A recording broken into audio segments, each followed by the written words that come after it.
Neymar কি বলটি আবার ধরতে পারবে কিনা। তাহলে বিষয়টা কিরকম একটু দেখো, আগে উদ্দীপকটা একটু মাথায় ঢুকাও।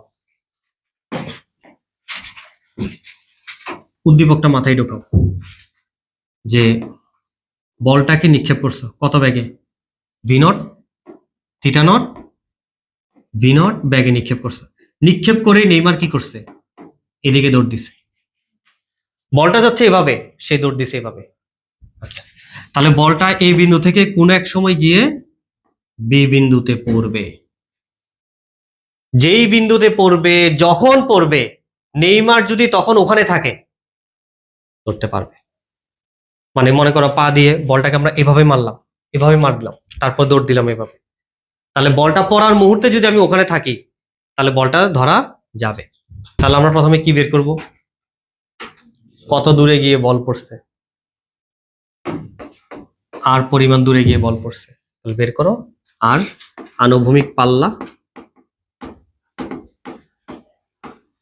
আনুভূমিক পাল্লা আর দূরে গিয়ে পড়লো V square sine 2 theta not ভাগ জি।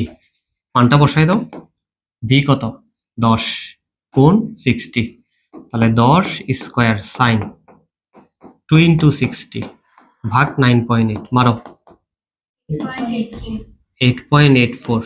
এত দূরে গিয়ে পড়বে 8.84, এই দূরত্বটা হচ্ছে 8.84, এত দূরে গিয়ে পড়বে। কখন পড়বে, বিচরণ কাল বের করো, বিচরণ কালটা বের করে নাও।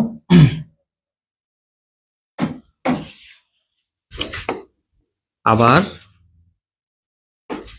বিচরণ কাল, বিচরণ কাল capital T 2 V not sine theta not ভাগ জি। তাহলে 2 into V not 10 sine 60 by 9.8, কখন পড়লো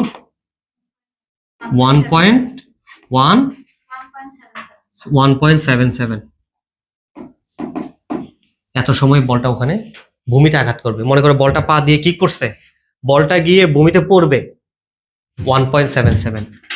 তাহলে নেইমারকে কি করতে হবে, নেইমারকে এত সেকেন্ড বা তার আগে পৌঁছাইতে হবে, পরে গেলে হবে না। তাহলে নেইমার যাইতে পারছে কিনা দেখো। নেইমারের জন্য, নেইমারের জন্য ত্বরণ আছে, তাহলে সমবেগ এস সমান ভিটি, টি সমান এস বাই ভি, যাইতে পারছে কিনা দেখো।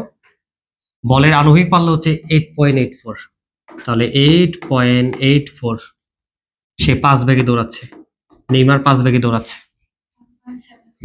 1.77। এক্স্যাক্টলি বলটা যখন পড়বে তখনই সে ওখানে যায় পৌঁছাবে। তাহলে বলটা ধরতে ওকে, একই জিনিস মারলাম, আমি আবার গিয়ে দৌড়াই ধরতে পারবো কিনা, তার উদাহরণ হচ্ছে এটা।